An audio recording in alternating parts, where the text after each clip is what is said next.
I just want to cross to our chief election analyst, Tom Connell, again for an update. Tom?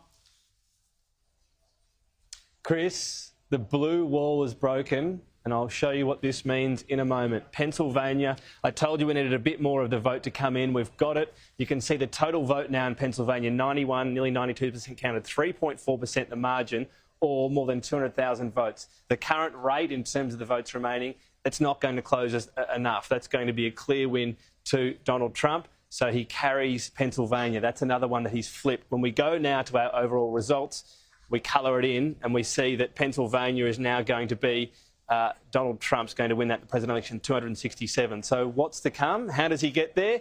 Yes, there's the rest of the blue wall. There's Arizona, there's Nevada. He's a strong chance in all of those. But before that, we get to little Alaska. Yes, Alaska. It's obviously a Republican hold. We just want to make sure nothing strange is happening. We've already got 26% of the vote. We've got Donald Trump clearly ahead.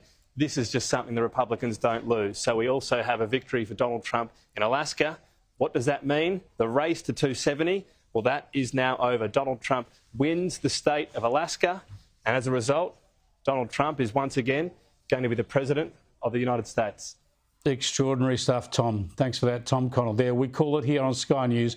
Donald Trump has won the 2024 election. He'll be the first American president to lose office in an election, stay out of office for 4 years, come back and win the next election to return to the White House for a second term. The last American president to do that was Grover Cleveland in 1892. This is an extraordinary turn of events. I want to go back to the US Capitol, Washington, D.C., and pick this up with Kristen Tate and Paul Murray.